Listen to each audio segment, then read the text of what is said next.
Remember, tax day is coming up, but after tax day, well, then another day comes, and that's time to pay the piper. That's the time we put you on a list, and potentially we may come looking for you and your assets, what little assets you have left, and we will begin to collect. So the police state's being built up, of course, to enforce these tax collections that are coming our way as tax rates get ready to soar to the sky.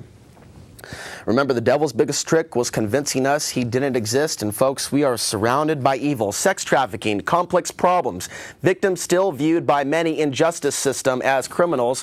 Also from the Scanner, a local paper published here in the Pacific Northwest in Portland, Oregon. So we've got some other things as well. Al Gore sex allegations. So when you put someone in a position of authority, when you put someone in uniform back to the cops, they transform. Their personalities transform when they put on the shin guards and the elbow guards. It's almost something that's sexually erotic, something that would arouse someone that's in that particular uniform. And I'm not talking about all cops, but when you see this stuff happening and no accountability, you have no guarantees that you're safe if you continue to stand down and keep your goddamn mouth shut.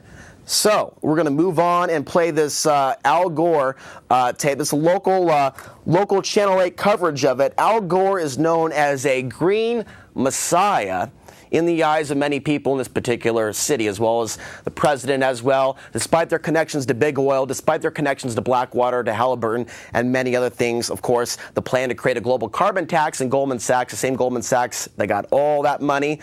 They're positioned to benefit from what some people think will bring us a more sustainable world. Remember, it's all about money. It has nothing to do with taking care of you, your health, or the environment. The powers that be, the corporations on this planet right now, are actively engaged in raping our environment. They are not in a position to help us or take us to a more sustainable place.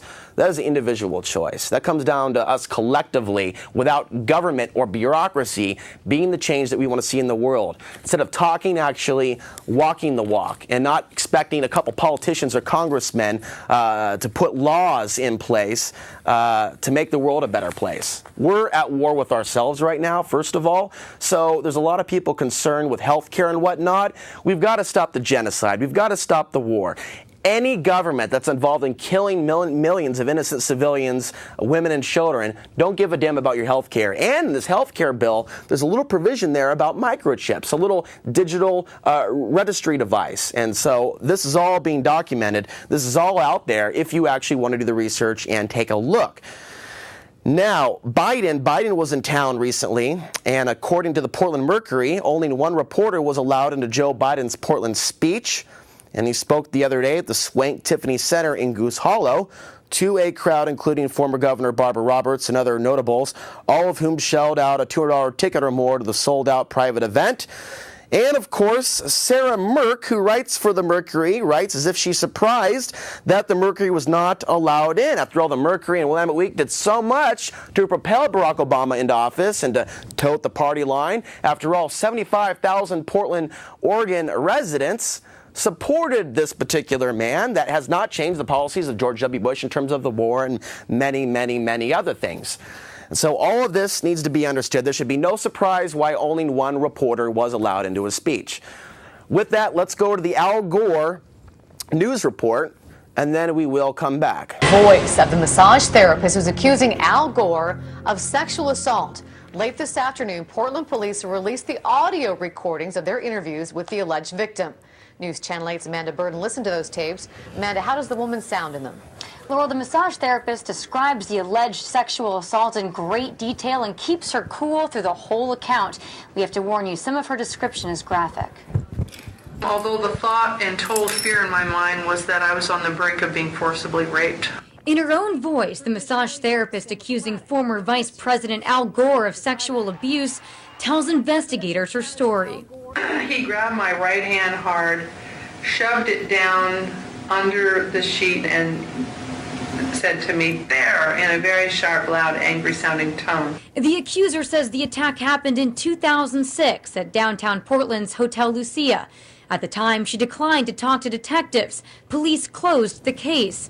Then last year, she went to police again and told them everything. He wrapped me in an inescapable embrace as I turned around.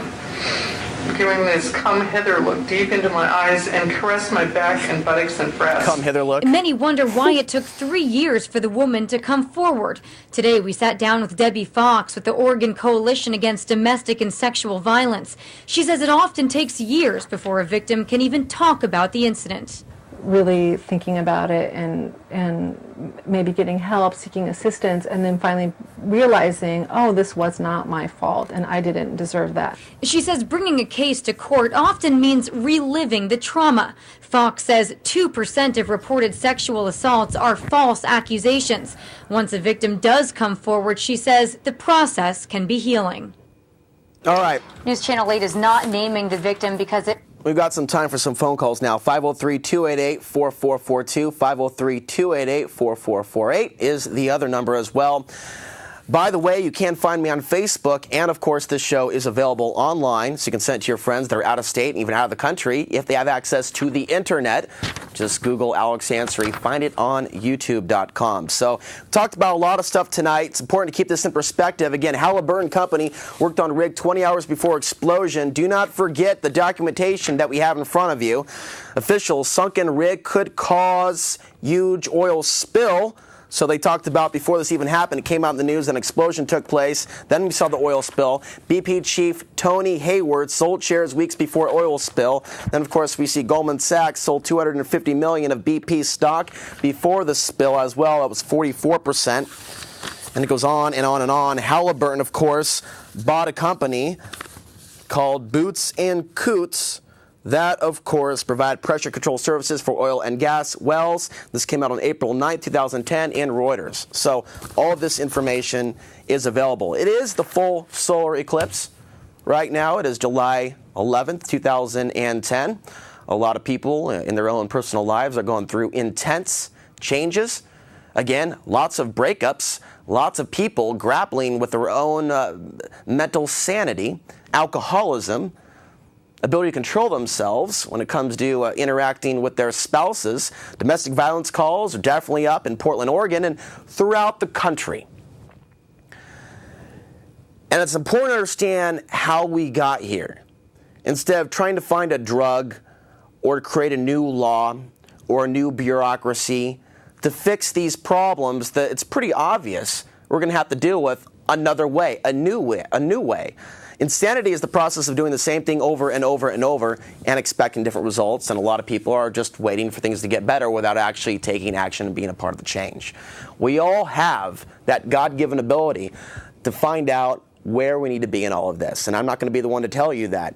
You know on some level inside yourself what the truth is. You know inside your own body, inside your own mind, inside your own consciousness just how serious things are, and it's up to you to find that strength to face yourself, to face your own fears, those things that keep you back from moving forward, whether it's being afraid of the CIA or being afraid of the government or the police. You know, I mention this a lot on the show, but I do it for good reason. Most of the people that I meet in the street, they're just astounded that I'm allowed to walk freely in this society while talking about these things, and it's very tragic. It's very tragic to have those encounters. Because most of those people, even though I tell them, yeah, I'm okay, things are fine, I struggle with things in the world, I sacrifice much to do what I do, and there's a lot of judgment that comes my way because of what I do and who I am and the things I talk about, because it makes a lot of people uncomfortable that want to live in a rosy little bubble world where these things aren't mentioned. Now, I'm able to take a look at these things and separate myself emotionally from the outcome, to step into observer mode, and I suggest that you contemplate ways to do that, to not be afraid, to look at something objectively without foreseeing the end of the world or a doomsday scenario, and that's what you're seeing on the TV.